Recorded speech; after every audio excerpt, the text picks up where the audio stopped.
El Señor me ha dado una palabra para compartir con ustedes.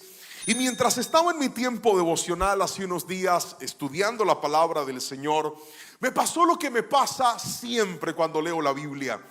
Y es que de repente en medio de un versículo es como si ese verso saltara a mis ojos y el Señor me dijera: aquí hay una palabra, hay un mensaje para predicar. Lo que pasó ese día al escribir el mensaje es lo que voy a compartir con ustedes.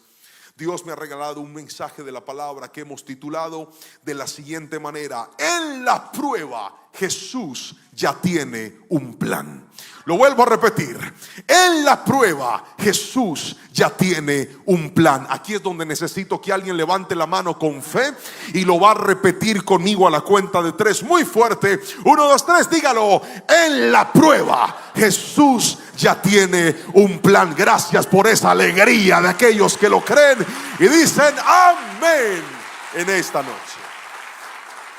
Vamos a la bendita palabra del Señor. Dice el Evangelio de Juan, capítulo 6, versos 5 al 6, lo siguiente: cuando Jesús alzó la vista y vio que una gran multitud se acercaba a él, le dijo a Felipe, repitan ese nombre fuerte a la cuenta de 3, digan Felipe, 1, 2, 3. Muy bien, Jesús le dijo a Felipe: ¿dónde compraremos pan para que estos coman? Pero decía esto para ponerlo a prueba, pues él ya sabía lo que estaba por hacer. ¡Wow! ¡Qué palabra tan hermosa! Viene una multitud, Jesús está predicando, la gente se acercaba de manera agolpante delante de él. Multitudes venían a escuchar su sabiduría, multitudes venían a ver los milagros que él hacía. Y cuando él empieza a notar los miles y miles y miles de personas que habían, porque la palabra registra que luego de esta situación comieron muchísimas personas, eran de hecho 5,000 sin contar las mujeres y los niños, es decir, que habían muchos más, porque el lugar que se respete siempre hay más mujeres que hombres. Por ejemplo, levanten la mano los hombres que están aquí y griten aleluya. Aleluya. Ahora levanten la mano las mujeres y los niños y griten aleluya. Se dio cuenta, hay más mujeres que hombres. Eso pasa en toda parte, en todo lugar. En todo lugar siempre sucede. En aquel entonces seguramente era igual. No obstante, la palabra nos dice que cuando Jesús empieza a ver esa multitud, se acerca a uno de sus discípulos, y hasta Juan registra cuál era el discípulo. Era Felipe, uno de aquellos discípulos que no era muy famoso entre los apóstoles. Conocemos las historias de Pedro, conocemos las historias de Juan, conocemos las historias de Andrés, hemos escuchado a Mateo, hemos escuchado hablar un poco acerca de Natanael, pero a veces no escuchamos mucho de Felipe. Pero en esta historia aparece Felipe, y Jesús en medio de los 12 lo escoge a él y le dice: Felipe, ¿qué hacemos para darle de comer a tanta gente? Pero la Biblia claramente dice que Jesús lo quería probar. Diga conmigo: probar. No, más fuerte, diga probar. Y lo que sigue después de la palabra probar es poderoso, porque el Señor dice: le hice la pregunta para probarlo, pero yo ya sé lo que voy a hacer. Por eso es que el título de este mensaje es: en la prueba Jesús ya tiene un plan. Lo vuelvo a repetir: en la prueba Jesús ya tiene un plan. Como discípulos de Jesús, nos tenemos que reconciliar con esta verdad: seremos probados.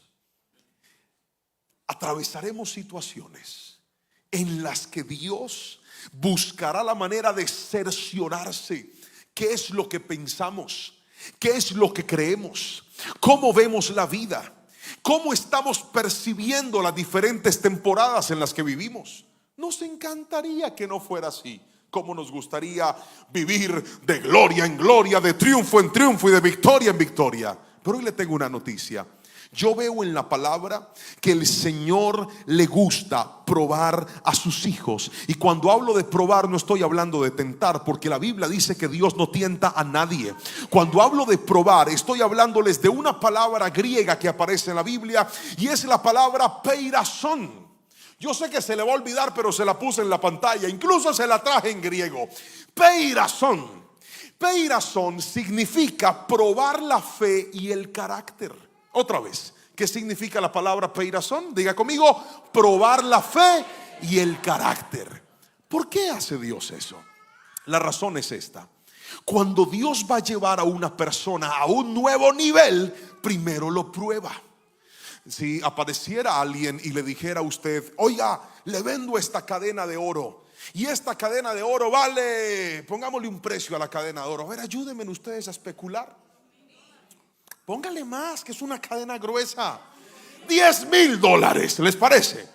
Esta cadena vale $10,000. Pregunta: ¿usted la compraría sin probar que es oro? ¿Por qué? Si yo le estoy diciendo que es oro. Porque no vas a dar nada valioso si antes no has corroborado que en realidad sí sea lo que es.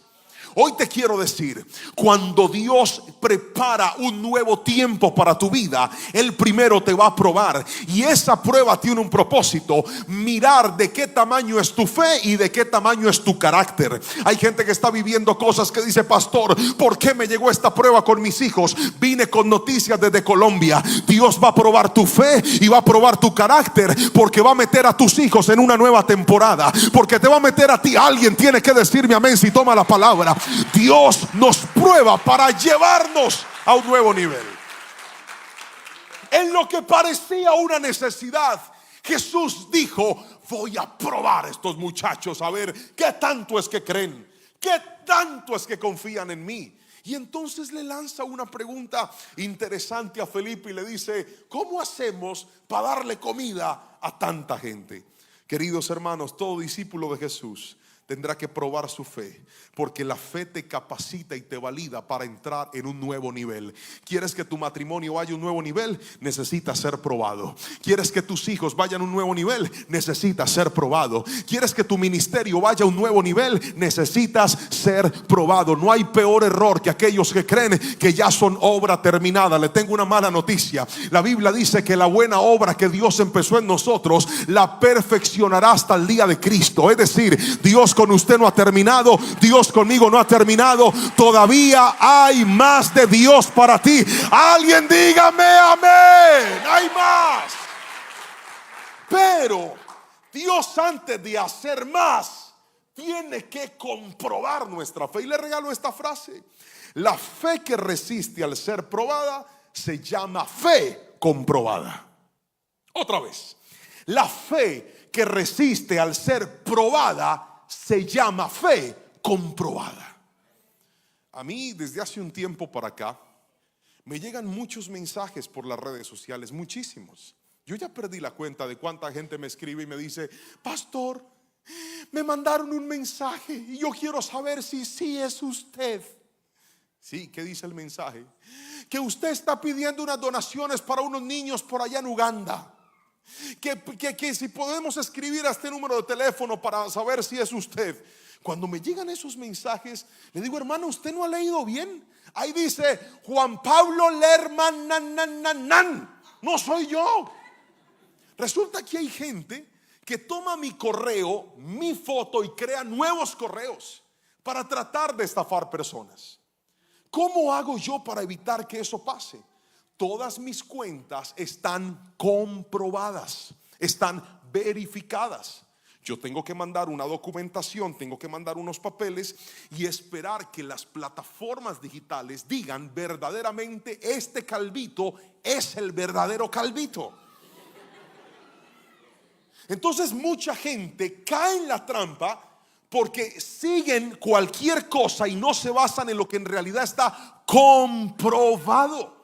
Quiero que escuches esto: Dios va a comprobar tu fe, porque es muy fácil decir yo creo en Dios, es muy fácil decir yo creo en un milagro, pero una cosa es decirlo y otra cosa es vivirlo. Y una de las cosas que Dios permite en medio de la prueba no es que tú digas yo creo que Dios sana, sino que entres en temporadas en las que necesitas encontrarte con un Dios que sana. No que tú digas yo creo que Dios restaura familias. A veces Dios va a permitir permitir que tu familia entre en unos desiertos impresionantes para que cuando salgas de ese desierto tú puedas decir: verdaderamente Dios sigue restaurando familias, Dios sigue levantando hogares. Gracias por ese amén del que lo cree. Dios va a comprobar tu fe. Ahora, déjeme mostrarle algo más en la palabra.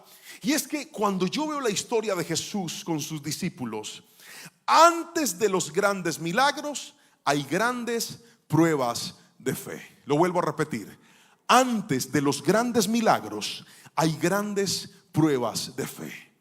Si usted quiere ver la gloria del Señor, tendrá que reconciliarse con esto.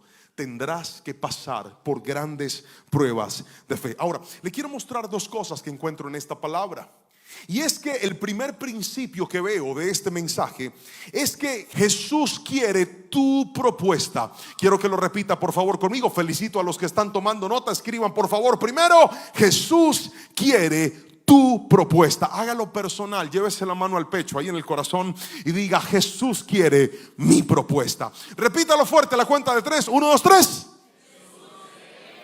Jesús quiere mi propuesta. Pastor, ¿podría explicármelo más? Con mucho gusto. Solo permítame leer la Biblia y luego de leer la palabra del Señor vamos a explicarlo en detenimiento. El versículo 5 en adelante del Evangelio de Juan dice lo siguiente. Vamos a leer la palabra del Señor. Dice: cuando Jesús alzó la vista y vio que una gran multitud se acercaba a él, le dijo a Felipe: ¿dónde compraremos pan para que todos estos coman?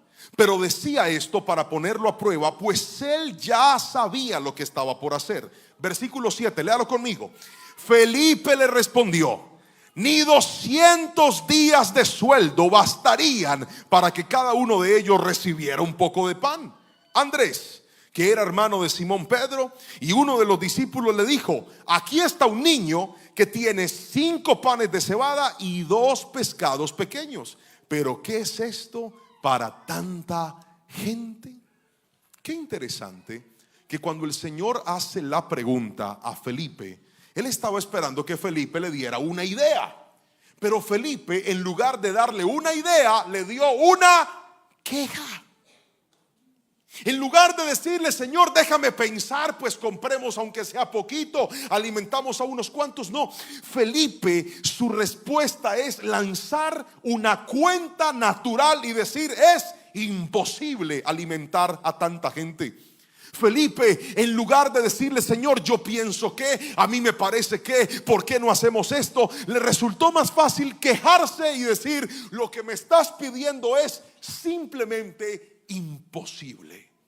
Y aquí le tengo que decir algo que quiero que guarden en el corazón: quien solo trae problemas y nunca soluciones se convierte en un maestro de la queja. Gracias por ese amén que alguien dijo. Dije: quien solo trae quejas y nunca soluciones se convierte en un maestro de la queja. ¿Ha visto personas que son felices encontrándole problema a todo? Levánteme la mano y dígame amén, por favor, si usted sabe a alguien así. Gente que de todo se queja. Mire, ahí le regalé la frase, léala otra vez. 1, 2, 3. Quien solo trae problemas y nunca soluciones se convierte en un maestro de la queja. Uy, qué terrible. Los que somos líderes o somos pastores, acostúmbrese a trabajar con gente que traiga soluciones. Pastor, es que viera, no hay donde parquearse, no hay donde parquearse. No hay, estamos mal. No. Hombre, venga con una solución. Pastor, encontré por allá una cuadra que está lejos, pero ya hablé con los vecinos, ahí nos podemos estacionar porque tenemos este problema, pero tengo esta solución. Hay gente que está tan bloqueada en la vida que no se ha dado cuenta que hay pruebas en las cuales Dios está esperando que tú tengas por lo menos una idea.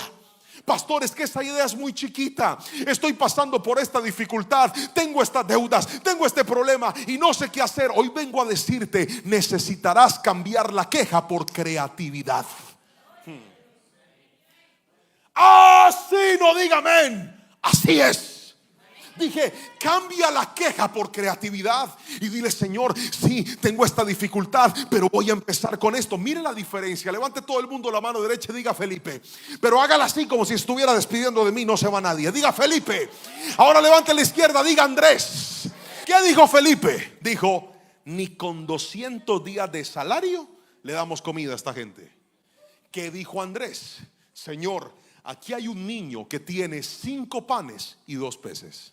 ¿Ve la diferencia de actitud? El uno se queja y el otro busca una solución. Y Andrés sabía que la solución era muy pequeña. De hecho le dice: Dios, ¿qué es esto para tanta gente? Pero ¿sabe qué me llama la atención? Que en medio de la prueba Jesús valora la iniciativa. Jesús valora la propuesta. ¿Sabe por qué estoy cansado? Cansado no, casado con una mujer tan hermosa. Pregúnteme por qué. No, ni yo sé uno tan feo como lo logró. Pero pregúntame por qué. Pregúntame con chisme. Que me pregunte con chisme. Porque un día yo estaba así estaba soltero. La novia que yo tenía habíamos terminado. Esa relación estaba terrible. Era una relación tóxica. Yo terminé con ella, me liberé, bendito sea. Pero me dolió, yo estaba muy mal. Y yo dije: ¿quién se va a fijar en mí? Porque una cosa es usted ser guapo. Los guapos consiguen fácil. Pero cuando uno es feo es peor. Griten amén, aquí más de uno me entiende. Terrible. Y yo recuerdo que yo en ese despecho en aquel entonces, hace ya, ¿cuántos años habrá sido aquel? En 18 años quizá, entro yo a las redes sociales y veo una foto en Facebook de una paisita así bonita, con el pelo negro largo así de lado, sonriendo así. Y yo la vi ahí y yo dije, y Facebook decía personas a las que quizás conozcas. Yo dije: claro que yo la conozco. Yo sé quién es ella, porque ella había ido a una clase mía de técnica vocal. Yo la había conocido, pero cuando yo la vi me dio tanto susto. La vi tan bonita, tan inalcanzable, tan lejana, que y además yo tenía novia y además ella también, o sea, no podía. Porque si usted anda mandándole solicitudes a muchachas que tienen novia, usted es un atrevido. Hasta el niño lo entendió.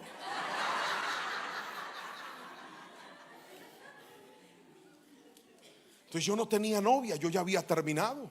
Yo le mandé la invitación y yo dije, hay poder en la sangre de Cristo, Padre, ¿ahora qué va a pasar? Ay, Señor, me cubro con tu sangre preciosa. Cuando me la aceptó, ¿lo puede creer? Me la aceptó. Luego yo le empecé a hablar y le hice unas cuantas preguntas y le dije: discúlpame, ¿tú tienes novio? Me dijo: no. Yo dije: aleluya. Ay, a la mitad del milagro está sola y yo también. Santo Padre. Y luego empecé a hablarle y tuve que hacer una proposición. Diga conmigo: iniciativa. Repítalo fuerte a la cuenta de 3. 1, 2, 3, diga. Yo tenía que lanzarme. Tenía que conquistarla, tenía que escribirle. Me dio miedo porque había crecido con mucho rechazo. Y yo dije: ¿qué tal que me diga que no? Tenía tanto miedo. Pregúnteme cuál era mi miedo. Pregúnteme con chisme. Que me dijera que no, porque me iba a lastimar, me iba a doler, me iba a sentir más feo. Pero dije: hay que hacerlo, tengo que intentarlo. Y hoy, 18 años después, es mi esposa, es la mamá de mis hijos. Porque un día dije: yo no tengo nada para llegar, pero voy a dar el primer paso en el nombre de Jesús. Hay gente aquí que está clamando: Señor, dame una casa. Hay puertas que no se van a abrir hasta que no las toques. Hay llamadas que no van a contestarse hasta que no las hagas. Alguien dígame amén, por favor. Jesús quiere ver tu proposición. Lánzate. Pastor, es que es tan poquito lo que tengo. A mí me gusta que en medio de la prueba Jesús espera que aunque sea poco, te aparezcas con algo.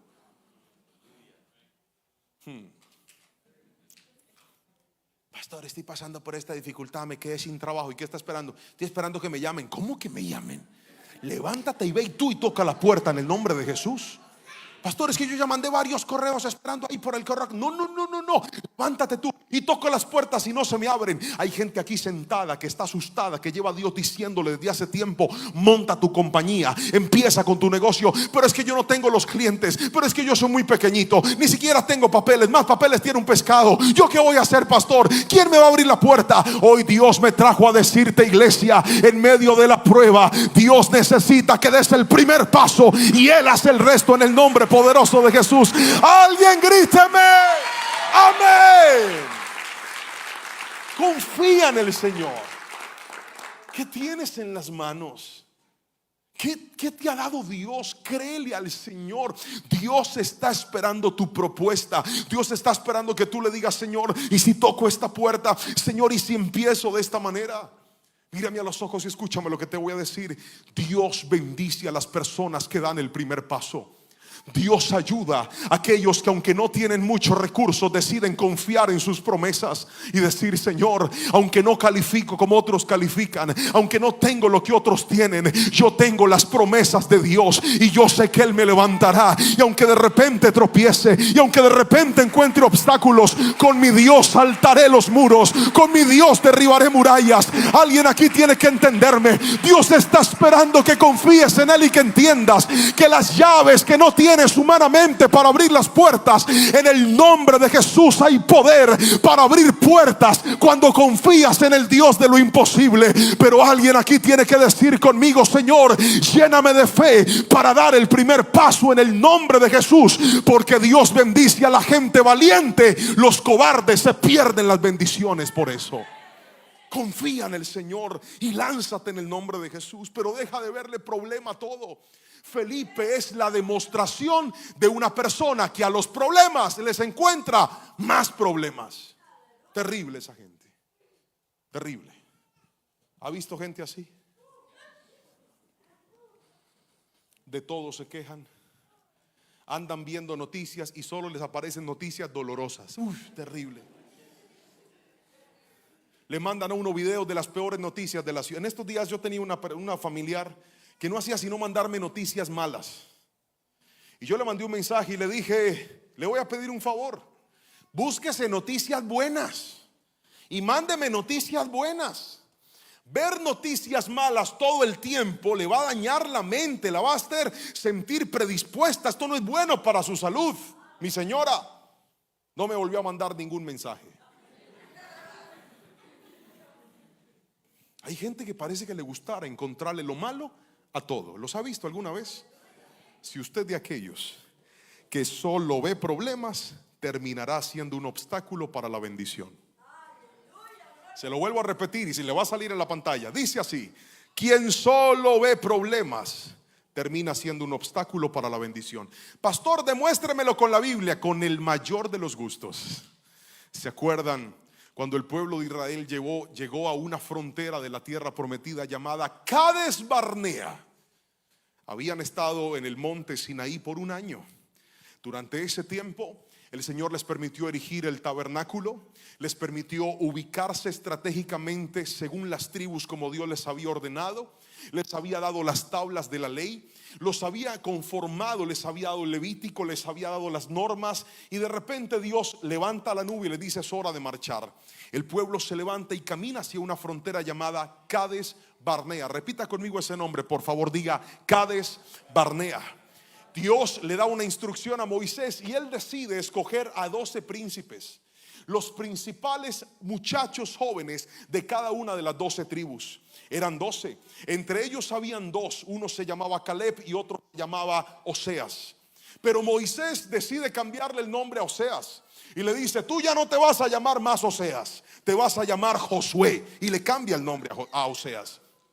Y estaba Caleb, Josué y otros 10 príncipes que desconocemos, o por lo menos yo desconozco sus nombres, a pesar de que la Biblia los menciona. Y ya se va a dar cuenta por qué no me sé los nombres. Ellos entran a la tierra prometida a través de la frontera de Cades Barnea. Y cuando entran a la tierra prometida como infiltrados, como espías, empiezan a mirar las ciudades, empiezan a conocer cómo era la tierra de Canaán. Y entre otras cosas extraen frutos de aquel lugar. Yo sé que en esta ciudad hay varios guatemaltecos y Dios me dio la bendición de conocer Guatemala por primera vez en la hortaliza de América, Almolonga. Conocí esa bella ciudad, ahí estuve predicando. De hecho he estado predicando varias veces. Hermano, que Dios le dé un árbol de toallas, porque todo lo que el hombre siembre, eso cosechará. Tú sí me entiendes, ¿verdad? Cuando nos suda la cabeza nos brilla más la frente. Aleluya, amén. Si sabían cómo era yo, ¿para qué me invitaron? Y entonces en Almolonga estábamos en un salón con un adorador tremendo, con Tales Roberto. Y viene el pastor de la iglesia con un obrero y nos dice: miren las hortalizas que tenemos. Y va sacando una zanahoria de era el tamaño de una pierna mía. Yo le dije: con una zanahoria, ¿cómo 15 días? ¿Cómo hacen? Y me dicen: pastor, lo picamos así, lo guardamos chiquitico. Luego vienen con unos coliflores gigantes. Y yo: ¿cómo hacen con esto? Ustedes necesitan tremenda nevera para guardar la comida. Pues así era la tierra prometida. Ellos vienen con frutos enormes, los presentan delante de Moisés. Y cuando viene el reporte, la Biblia dice que ¿cuántos espías eran? Repítame la cifra, ¿cuántos eran? Otra vez, ¿cuántos eran? Muy bien, fuerte, 1, 2, 3. De los 12, 10 dicen: nos van a acabar. Nosotros somos como gusanos al lado de esos gigantes. Van a acabar con nosotros, no hay nada que hacer. Pero hay 2 de ellos, Oseas, quien le cambiaron el nombre por Josué, y Caleb, que dicen: vamos a tomar la tierra, Dios nos va a dar la victoria, Dios va a estar con nosotros. El problema es que los 10 que se quejaron contaminaron al pueblo de temor. Y el pueblo dijo: ¿para qué nos trajiste aquí, Moisés? ¿Para qué nos trajiste a que nos mataran? Dios no nos va a ayudar. Y Dios se pegó una enojada con el pueblo, que en ese momento, ¿en cuál momento? Otra vez, ¿en cuál momento? Yo no estoy bravo, yo predico así. ¿En cuál momento? En ese fue donde Dios dijo: no van a entrar. Pues entonces les doy mi palabra que los voy a poner a caminar en el desierto por 40 años. Y solo pasarán los que tengan menos de 20 años, los que hayan nacido en el desierto, serán los únicos que van a cruzar a la tierra prometida. Y mi siervo Josué y Caleb. De resto nadie va a entrar. La tierra prometida no duraba 40 años. La tierra prometida duraba mucho menos llegar a ese lugar. Pero ¿sabe por qué se demoró 40 años? Por 10 cobardes que desconfiaron de Dios y a la solución, al problema, no le vieron solución, sino más problemas. Míreme a los ojos y escúcheme lo que le voy a decir. Cuando usted al problema le ve más problema, dilata el cumplimiento de su promesa.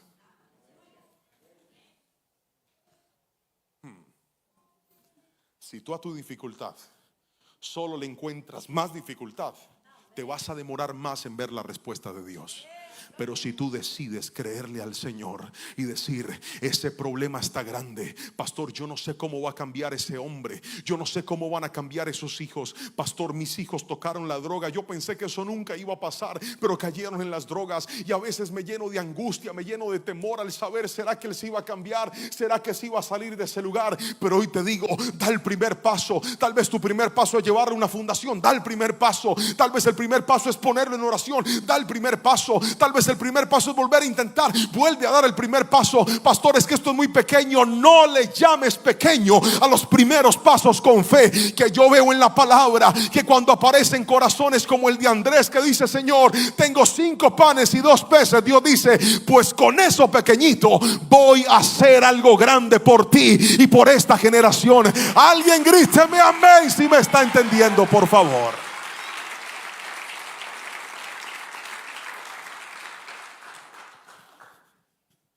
Le quiero hacer una pregunta en este momento, y es: ¿cuántos de nosotros a veces terminamos bloqueándonos y terminamos transformándonos en personas como Felipe? A todo problema le vemos una queja y no damos el primer paso. Hace varios años llegó un diciembre, y recuerdo que fue el diciembre más difícil de mi vida. Mi esposa y yo estábamos súper endeudados. Estábamos pasando por una crisis financiera que usted no se alcanza a imaginar. Lo que ganábamos no nos alcanzaba para poder solventar nuestros gastos. Y yo recibo una invitación de una iglesia en mi país para ir a predicar. En realidad era una oportunidad, no era una invitación, era una oportunidad. El pastor me dice: si quieres venir, ven y predicas acá. Pero la oportunidad implicaba que yo tenía que viajar hasta esa ciudad por mi propia cuenta. Y recuerdo que yo me metí a mirar los boletos en avión. Y esa ciudad es una ciudad turística de mi país. Si tú tomas un vuelo directo hasta esa ciudad, cuesta un valor. Pero si tú llegas a una ciudad que está cerquita, cuesta otro valor. Solo que después de llegar ahí tienes que ir por carretera por 2 horas para llegar a ese lugar. Pregúnteme yo qué hice. Pregúnteme con chisme. Pues me compré el tiquete para la ciudad que estaba cerquita. Y cuando llegué ahí me bajé con un maletín. En aquel entonces había escrito la primera versión del libro de cómo no perder a tu familia. Era una cartillita chiquitita. Yo me había llevado 100 cartillitas en la maleta. Esa maleta pesaba, pero yo me había ido. Yo dije: Señor, de pronto tú me das tu provisión para que este diciembre sea un diciembre. Era la única invitación que tenía. En ese tiempo no me invitaba ni mi abuela a tomar café. Nadie. Pregúnteme quién me conocía. Pregúnteme. Mi esposa. Entonces yo llegué allá y el pastor era un pastor amigo de mi pastor y me abrió la oportunidad. Yo les estoy hablando realmente de muchos años atrás. Va a ser quizás unos 10 años o 11 años atrás. Yo hasta tenía pelo, era increíble, usted viera. Y entonces yo iba con mi maletincito, iba con unos zapatos ahí, con los mismos zapatos que iba a predicar. Tenía los libritos organizados en la maleta. Me bajé, tomé un autobús, me subí. Yo siempre he sido alto y en mi país los autobuses son muy apretados. Iba yo apretado en ese autobús diciéndole: Señor, ayúdame. Llegué a la iglesia a predicar. Cuando llego a la iglesia a predicar, me recibe uno de los hermanos Ujieres y me dice: usted llegó tarde, siéntese atrás. Le dije: sí, señor. Yo me senté ahí atrás porque yo sé respetar y tampoco sabían quién era yo. Yo me senté allá atrás con mi maleta esperando. Cuando el pastor empieza a presentar y dice: bueno, vamos a recibir la palabra, recibamos al pastor Juan Pablo que viene desde Cali. La gente empezó a aplaudir. Yo me paré y me vine caminando por la mitad y el ujier me dijo: ay, disculpe, yo no sabía que usted era el predicador. Ya no te preocupes, te perdono. Y me fui yo adelante, empecé a predicar. Termino de predicar, al final les cuento que traje unos libritos. Me prestan una mesita en la parte de atrás, me siento. Algunas personas empezaron a apoyarme con el libro. Yo estaba agradecido por lo que el Señor había hecho. Y de repente aparece una señora toda soberbia. ¿Usted ha visto esa gente que transpira soberbia? Que lo mira a usted como si usted fuera el gusano de Jacob, así. Y la señora viene y se me acerca y me dice: ¿tú escribiste ese libro? Y yo le dije: sí, señora. Me dice: te lo voy a comprar. Y si me gusta, te compro más. Y yo por dentro dije: vieja sangrona. Pero por dentro, yo por fuera le dije: gracias. Me dio rabia. Pregúntame por qué. Porque yo me sentí humillado. Como que: yo soy más que tú y agradece que te compro el libro. Agradece que te compro el libro. La señora se fue. Yo subo a la oficina del pastor, me ofrecen algo de comer, algo de tomar. Había sido una mañana preciosa, de verdad que el Señor nos había respaldado en la palabra. Yo estaba feliz, era de mis primeras invitaciones. Y en medio de ahí sentado aparece un señor muy amable y entra y dice: pastor, yo soy el asistente de la señora tal. Ni me acuerdo del nombre. Yo soy el asistente de la señora tal. Ay, mucho gusto. ¿Usted sí se acuerda de ella? Y yo dije: no, ¿cuál? Y me dice el pastor: una que es toda elegante. Yo: sí, ya sé cuál es. Claro que me acuerdo, inolvidable. Pastor, es que la hermana le manda a decir que ella necesita comprarle 500 libros para la fundación. Pero el que muestra el hambre no come. Yo le dije: ok. Pero por dentro yo dije: 500. Hay poder. Le dije: permítame, llamo al encargado de producción a ver si los puede tener listos. Yo me salgo de la oficina, llamo a Mauricio y le digo: Maurito, necesito 500 libros. ¿Qué? 500 libros, Mauro, por favor, ayúdame. Que pastor, resuélvelo como sea, Mauro, que es la compra de la vida. Le colgué y entré a la oficina y le dije: sí, se los podemos tener. Se los vamos a despachar desde la ciudad a la dirección que usted nos diga. Listo, pastor, perfecto. Regáleme su certificación de cuenta. Yo le pasé la certificación de cuenta. Hermanos, no había mandado un libro y a la media hora habían depositado en mi cuenta el valor de los 500 libros. Cuando eso llegó, yo dije: esa señora es muy buena gente. Muy buena gente.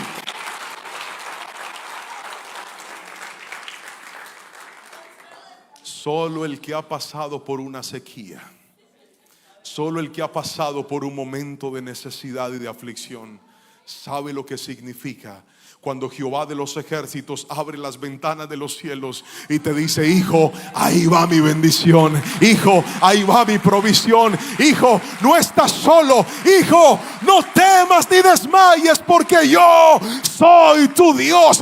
Alguien grite mi amén, por favor. ¿Y por qué llegó esa bendición? Porque yo me atreví a dar el primer paso y dije: no tengo nada, pero voy a escribir este librito. No tengo nada, pero voy a comprarme este paquete. No tengo nada, pero me voy a ir en ese autobús. Porque Dios bendice a la gente que se esfuerza. Dios ayuda a aquellos que deciden confiar en Él y dicen: pastor, mire, a mí me tocó empezar de cero cuando llegué a este país. Me tocó volver a empezar. Usted no sabe cómo estaba yo bendecido antes. Me quebré, me tocó arrancar otra vez, y lo que ahora tengo es pequeño. No le llames pequeño a los primeros pasos de fe, que lo que Dios quiere es gente que le crea, que le crea, que le crea. Porque cuando tú haces lo posible, Dios hará lo imposible. Grítame amén, por favor. Yo ya perdí la cuenta de en cuántas iglesias he predicado en los Estados Unidos. Ya no sé en cuántas he predicado, pero Dios me ha permitido pararme en edificios preciosos de pastores que me han dicho: pastor, ¿sabes cómo Dios nos regaló este edificio?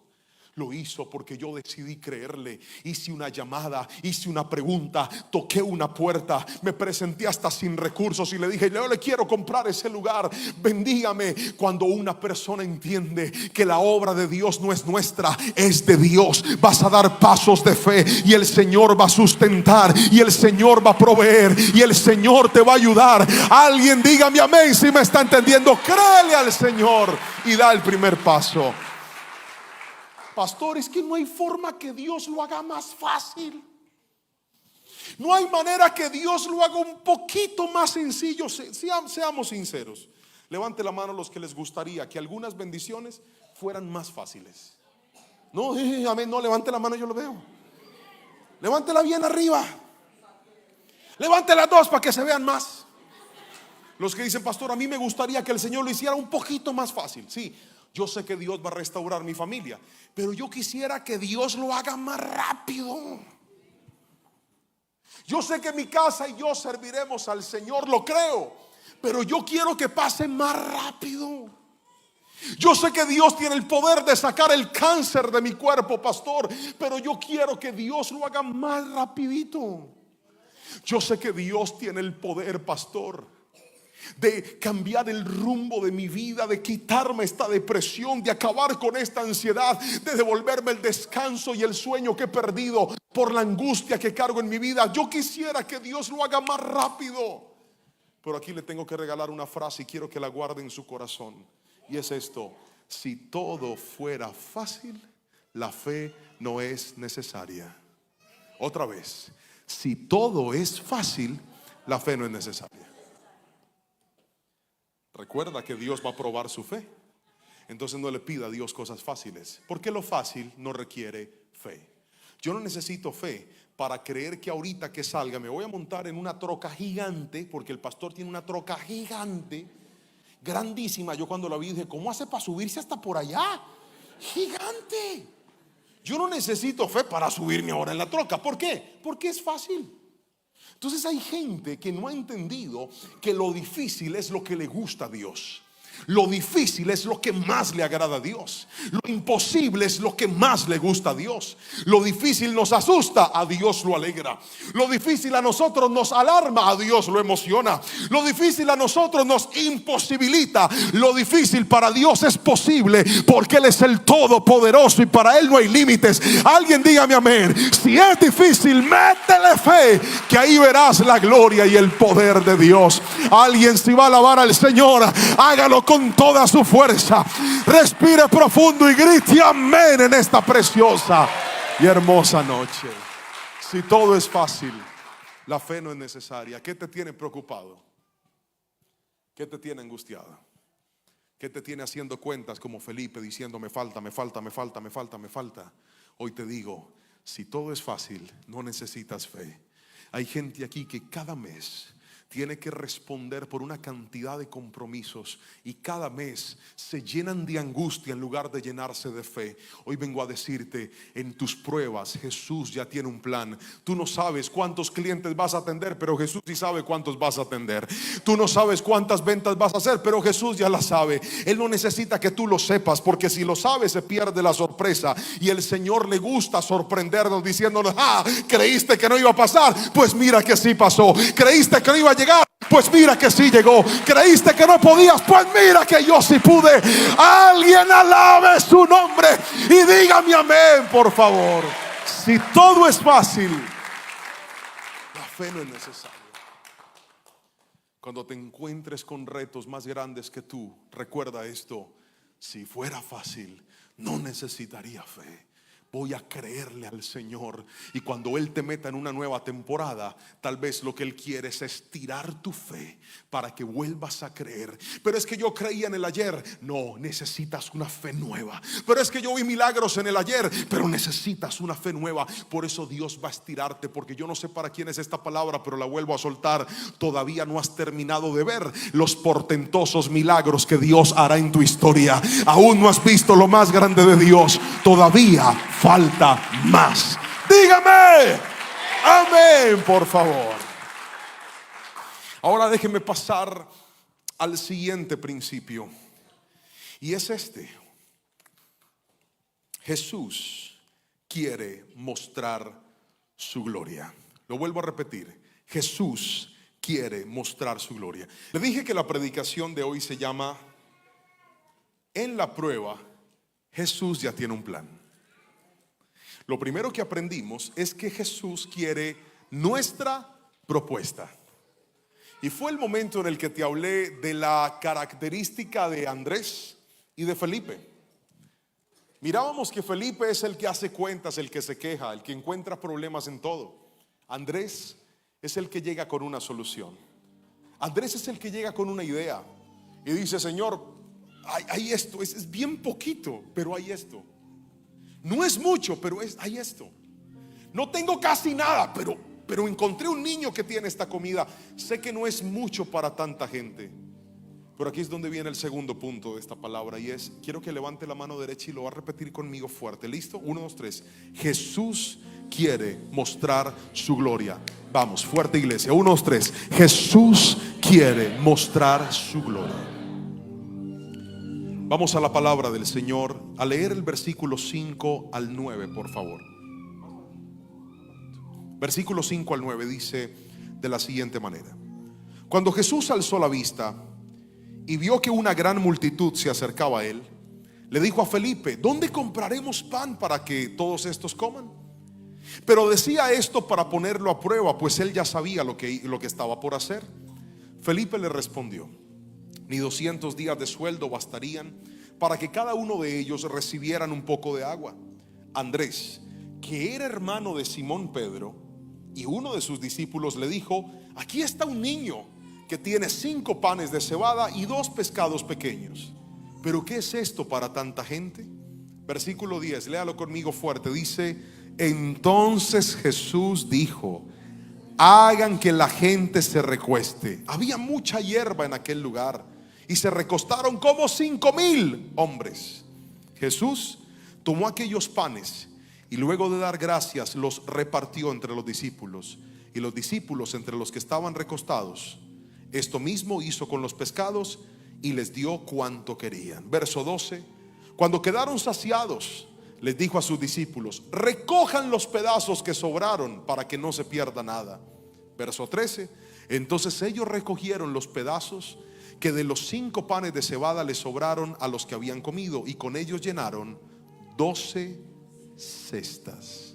Verso 14: al ver aquellos hombres la señal que Jesús había hecho, dijeron: verdaderamente este es el profeta que había de venir al mundo. Amén y amén. Qué maravilla de milagro. Jesús dice, Juan dice en el Evangelio, Jesús les preguntó algo difícil, pero él ya tenía algo pensado para hacer. Luego de que Andrés le lleva los 5 panes y los 2 peces, Jesús los levanta, da gracias, los bendice y luego los reparte. Y una vez se los entrega a los discípulos, el milagro empieza a suceder. Aquellas personas que no tenían nada, ahora tenían de sobra. Aquellos que les hacía falta, ahora estaban viendo la provisión. ¿Sabes por qué? Porque cuando pase la prueba vas a corroborar que aquel desierto que viviste, que no entendiste por qué lo estabas viviendo, aquella prueba que te asaltó, que tú no sabes por qué te asaltó, aquel diagnóstico que te llegó, que tú no sabías por qué te llegó, tendrá un propósito y un fin. Y es que la gente alabe el nombre de Dios y diga: verdaderamente el Dios que te sanó es el Rey de este universo. El Dios que restauró tu familia es el Rey de este universo. El Dios que te dio esos papeles es el Rey de este universo. El Dios que le dio vida a lo que estaba muerto es el Rey de este universo. Hay pruebas que no entendemos, pero todas tienen un propósito, y es mostrar la gloria del Señor. Hay gente que se quebranta y dice: pastor, pero ¿por qué a mí me tocó esta prueba? Si yo he tratado de portarme bien, de guardarme para el Señor, ¿por qué Dios permite que yo viva esto difícil? Hay pruebas que no son para castigarte. Hay pruebas que Dios permite para tocar el corazón de otras personas a través de tu testimonio.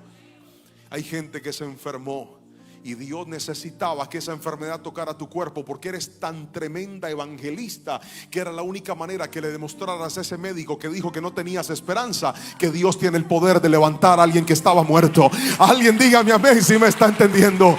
No cuestiones a Dios, agradece y confía en Él en medio de la prueba. Qué malo había hecho Daniel. Qué malo había hecho este muchacho. Siendo un jovencito se alejó de su casa. Siendo un jovencito se desprendió de su tierra, de su parentela. Se fue a vivir esclavo. Se fue a vivir como esclavo en una nación completamente distinta a la de él. Daniel en Israel era un príncipe. Allá en Babilonia era un esclavo. Era una persona que estaba trabajando para volverse un servidor del rey. Lo hacen eunuco, lo castran, le privan la posibilidad de tener familia para siempre, le cambian su idioma, le cambian su cultura. ¿Qué malo hizo Daniel? Daniel no hizo nada malo. Se consagró para el Señor. Tomó en su corazón la decisión de no contaminarse con la comida del rey. Se guarda para Dios, y cuando él se consagra, Dios lo hace 10 veces mejor que todos los sátrapas y que todos los que estaban ahí. Lo nombran gobernador, lo nombran director de una provincia. Daniel era el administrador más fiel. Era un hombre responsable, era un hombre correcto. No hallaban nada malo en Daniel. Lo único que hacía era orar a Dios 3 veces al día. Se arrodillaba y le decía: Señor, tocaba el rostro, el trono del Señor, buscando su rostro. Daniel era un hombre bueno, hasta el día que su fe fue probada. Sus compañeros sátrapas se les ocurre la brillante idea de denunciarlo por su oración a Dios, y lo tiran a un pozo. Daniel no había hecho nada malo. Ahí en ese pozo entra. Los leones están listos para comerlo, para despedazarlo. Pero al siguiente día, cuando el rey va y pregunta, le dice: Daniel, el Dios tuyo, al que tú continuamente sirves, te pudo guardar. Y Daniel se levanta y dice: vive para siempre. Mi Dios envió su ángel, cerró la boca de los leones para que no me hicieran daño. Y escucha esto: después de esa prueba, Dios hizo que el rey y todo el mundo se postraran para adorar el nombre de Jehová de los ejércitos. Hay pruebas que te están doliendo, pero Dios las va a usar para que el mundo conozca el poder de Cristo Jesús. Alguien grite mi amén si lo cree en esta preciosa noche. No cuestiones a Dios. Él quiere mostrar su gloria. Y si tu historia fue elegida para mostrar la gloria de Dios, no te sientas atacado, siéntete privilegiado, y decir: Señor, si escogiste este matrimonio roto para mostrar tu gloria, lo acepto con alegría. Si escogiste a mis hijos rebeldes para mostrar tu gloria, lo acepto con alegría. Si escogiste la quiebra financiera de mi vida para mostrar tu gloria, lo acepto con alegría. Si escogiste este matrimonio que casi se rompe por un adulterio, por una infidelidad, para mostrar tu gloria, lo acepto con alegría. Si escogiste la historia de este apellido para mostrar tu gloria, haz lo que quieras hacer, lo acepto con alegría. No se trata de ti, se trata de su gloria.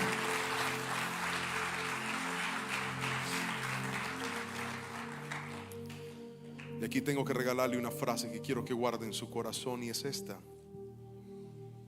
cuando llega la gloria de Dios, lo que faltaba terminará sobrando. Lo vuelvo a repetir: cuando llega la gloria de Dios, lo que faltaba terminará sobrando. Yo no sé para quién es esta palabra, pero la vuelvo a soltar. Dije: cuando llega la gloria de Dios, lo que faltaba terminará sobrando. Hace unos minutos, cuando predicaba, les regalé una frase en el mensaje, y fui muy intencional cuando le pedí al diseñador que la colocara al principio, y le repetí de forma clara que quería que la repitiera al final. Algunas personas la leyeron y la atraparon, y otros la dejaron pasar. Pero se la voy a volver a repetir, porque es importante que usted no olvide lo que Jehová de los ejércitos hoy lo trajo hasta este lugar para decirle. Yo sé que hay gente conectada viendo esta palabra que es la primera vez que está escuchando una predicación. Yo sé que hay gente que llegó a este lugar, que vienen manejando por varias horas para llegar a este lugar. Y hoy quiero decirte: ese esfuerzo que hiciste para llegar a este lugar valió la pena. ¿Y sabes por qué valió la pena? Porque Dios vino a decirte hoy a este lugar: aunque estés viendo el dolor más grande, no te preocupes, yo tengo un plan. Jesús ya tiene un plan. Estás por la prueba, pero de ahí vas a salir en el nombre de Jesús, y vas a contar las maravillas de Dios. ¿Por qué, pastor? Lea la frase: la fe que resiste al ser probada se llama fe comprobada. No se trata de que tengas fe, se trata de que la compruebes. No se trata de que digas: yo creo en Dios. Se trata de que lo compruebes. No se trata de que digas: soy cristiano. Se trata de que lo compruebes. No se trata de que digas: Dios es un Dios poderoso. Se trata de que lo compruebes. Y como yo sé que pesa más lo que dice la Biblia que lo que diga cualquier predicador en esta tierra, se lo voy a comprobar con la Biblia. ¿Está listo? Primera de Pedro, capítulo 1, versos 6 al 7, en la Nueva Traducción Viviente. Lea esta belleza de versículo, pero no lo va a leer de cualquier manera. Ahí le va a aparecer en la pantalla. Lo va a leer levantando la mano y repitiéndolo hasta que su alma le quede claro lo que va a repetir. ¿Está listo? Primera de Pedro, capítulo 1, versículos 6 al 7. Vamos a leer la palabra del Señor. Ahí está.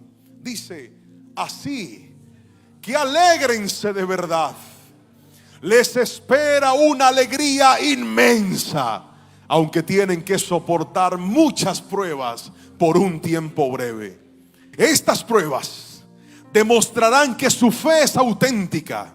Está siendo probada de la misma manera que el fuego prueba y purifica el oro. Aunque la fe de ustedes es mucho más preciosa que el oro mismo, entonces su fe, al permanecer firme en tantas pruebas, les traerá mucha alabanza, gloria y honra en el día que Jesucristo sea revelado a todo el mundo. Amén y amén. Wow, maravilloso.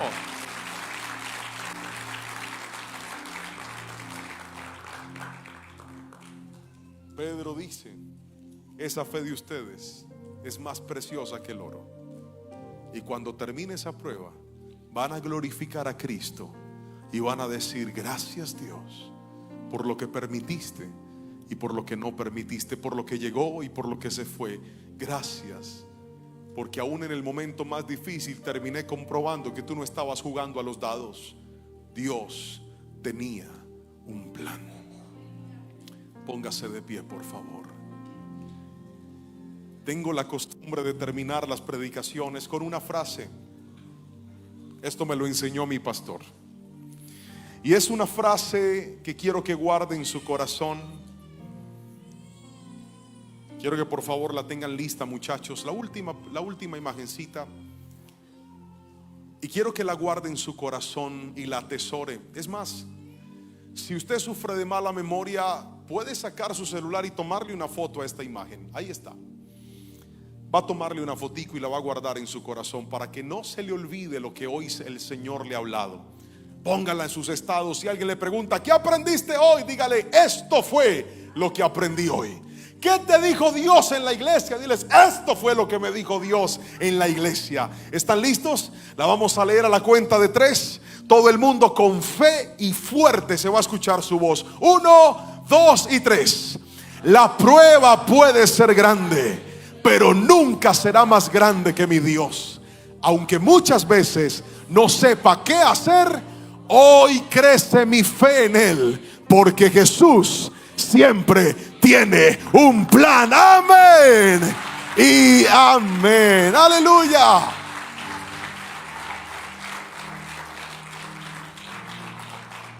Déjeme regalarle una oración para terminar. Quiero orar por todos aquellos que dicen: pastor, esa palabra que usted acaba de predicar, mi alma la necesitaba. Solo Dios sabe cuán angustiado estaba. Solo Dios sabe cuántas preguntas he tenido en mi mente diciéndole: Señor, ¿por qué pasó? ¿Por qué lo permitiste? ¿Por qué no pasó? ¿Por qué se dilató? Pero bendito sea el nombre de Dios, que hoy el Señor me dijo: y si en lugar de quedarte esperando a que yo haga algo, das el primer paso y me crees. Y si en lugar de quedarte inmóvil, confías en mí y sacas esos 2 peces y esos 5 panes y me crees en que en mis manos lo poquito puede ser grande, y vuelves a renovar tu fe y tu confianza en mí. Y si tan solo vuelves a recordar que yo no estoy jugando a los dados, que no te abandoné, que no te dejé tirado y dije: bueno, ay, qué pena, me había olvidado de María. Hola María. No, Dios tiene un plan contigo. Dios tiene un propósito maravilloso contigo. Y ese propósito no es mostrar tu gloria, es mostrar la de Él. Así que pon tu confianza en Dios. Levanta tus manos y recibe esta oración. Padre del cielo, Dios de dioses, Rey de reyes, amado Jesús, gracias por hablarnos en esta noche. Recibimos tu palabra y te pedimos que por favor toques nuestro corazón y nuestra vida. Perdónanos por desconfiar de ti. Perdónanos por mirar como poco lo que tú has visto como suficiente para hacer un milagro. Recordamos tus bellas palabras cuando dijiste: si tuvieras fe, aunque sea pequeña como un grano de mostaza, podría decirle a ese monte que se mueva y yo haré que se mueva. Precioso Dios, hoy nuestra fe tal vez es pequeñita, pero volvemos a creer en ti para que nuestra fe crezca en el nombre de Jesús. Veremos milagros, veremos tu respuesta, contaremos tus maravillas. Por estar entre nosotros te damos las gracias. Por hablarnos en esta noche te damos las gracias. Por haber decidido y tenido a bien cambiar nuestras lágrimas de tristeza por lágrimas de gozo, te damos gracias. Porque los que siembran con lágrimas recogerán con alegría. Hoy te damos la gloria y creemos a tu promesa y a tu palabra en el poderoso nombre de Cristo Jesús. Amén, amén y amén. El aplauso y la gloria son para el único que la merece, para Cristo, el que siempre tiene un plan. Que Dios los bendiga en esta noche.